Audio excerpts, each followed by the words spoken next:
안녕하세요. 대출과 관련해 다양한 경험과 전문성으로 정부의 불균형을 없애는 세움 인베스트입니다. 오늘은 정책, 대출, 부동산 시장의 유기적인 관계와 금융기관의 동향에 대해서 다뤄보겠습니다.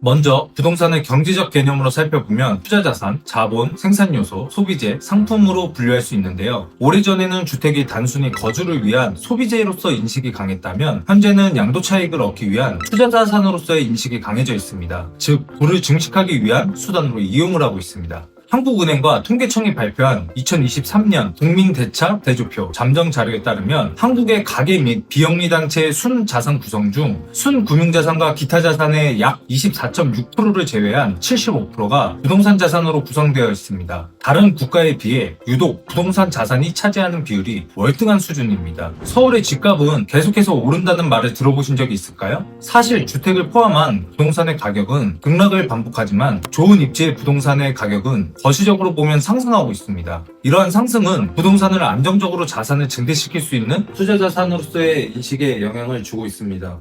예를 들면 소비자 물가지수는 2004년도 71.17%에서 2024년도 114.69%로 과거 대비 161.14% 수준이며 경기도 성남시 분당구 아파트 시세는 2004년도 4억 5천만 원에서 2024년도 15억 500만 원으로 과거 대비 334.44% 수준, 서울시 강남구 아파트 시세는 2004년도 7억 500만 원에서 2024년도 28억 원으로 과거 대비 397.16% 수준입니다. 보시는 바와 같이 등락이 반복된 시장 속에서도 부동산의 가격은 상승했습니다. 시장에서 가격은 수요와 공급에 따라 결정됩니다. 초과 수요가 발생되면 가격은 상승하고 초과 공급이 발생되면 가격이 하락하는 것이 자연스러운 원리죠. 정부는 정책을 통해 수요와 공급에 영향을 주는 직간접적인 방법으로 부동산 시장에 개입하여 과도한 가격 상승이나 하락을 막고 있습니다. 예를 들어 도시재개발, 공공임대주택 공급, 공공투자사업, 개발부담금제 등을 통해 공급에 개입하기도 하고 토지거래 허가제, 분양가 규제 정책, 임대료 보조 정책 등을 통해 수요에도 개입합니다.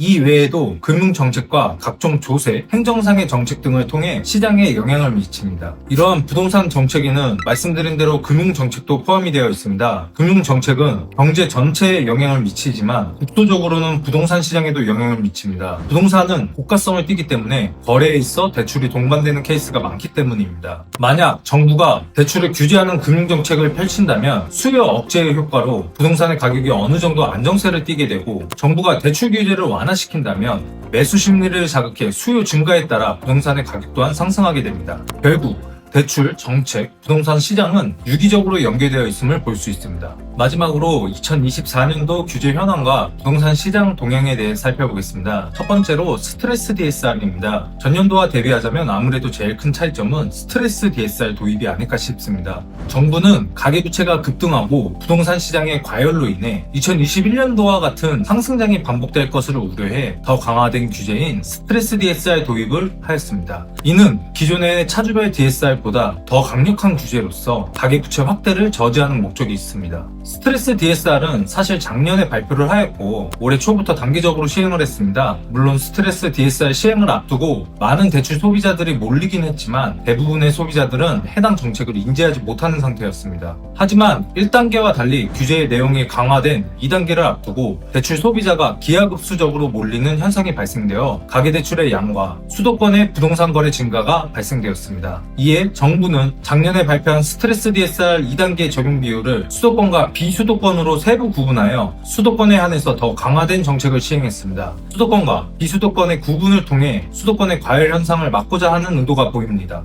두 번째, 2024년도 가계자금 총량제입니다. 총량제를 쉽게 설명드리자면 대출의 양을 정해서 팔겠다는 뜻입니다. 연말이 되면 총량이 소진되는 것은 반복되던 일이었으나 앞서 말씀드린 대로 현재 가계부채는 매우 높은 수치로 1차적으로 대출 모집법인을 통한 대출의 총량을 마감하여 대출 실행을 제한하고 있는 실정이고 지속적인 금융당국의 압박이 있는 상황입니다. 세 번째, 서민 실소유자를 제외한 금융기관의 자율적인 취급 제한입니다. 주택 보유자와 다주택자에 대한 취급 제한, 조건부 전세자금 대출 제한, MCI, MCG 가입 제한, 대출 만기 축소 등을 통해 서민 실소유자를 제외한 대출에 대해서 최대한 제한을 하고 있습니다. 이 외에 수도권 공공택지 개발, 개발 제한구역 해제 등은 부동산 공급 정책을 통해 초과 수요 상태인 수도권의 가격 상승을 잡기 위한 정부의 노력이 있는 상태입니다. 이렇게 현재 부동산 가격과 가계부채를 잡기 위한 정책들과 금융기관들의 움직임이 있는 상황입니다. 규제가 연말에 한해서 끝날 수도 있지만 일부 정책들은 지속될 수 있다는 판단을 합니다.